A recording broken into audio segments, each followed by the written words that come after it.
విశ్వసుందరీల పాదాలకు పాదాభివందనం. తెలంగాణ ప్రభుత్వం ప్రపంచ అందగత్తెలకు చూపిన గౌరవం దేశవ్యాప్తంగా ప్రశంసల జల్లు కురిపిస్తోంది.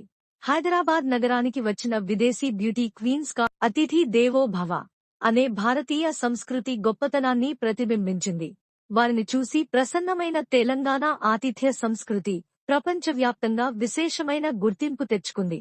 బతుకమ్మ, పెరినీ శివతాండవం వంటి జానపద కళలను చూసిన అందగత్తెలు భారతీయ సంప్రదాయానికి మంత్రముగ్ధులయ్యారు. ఇది కేవలం ఒక ఘట్టం కాదు, మహిళల పట్ల గౌరవాన్ని చాటిన తెలంగాణ హృదయాన్ని ప్రతిబింబించిన సందర్భం.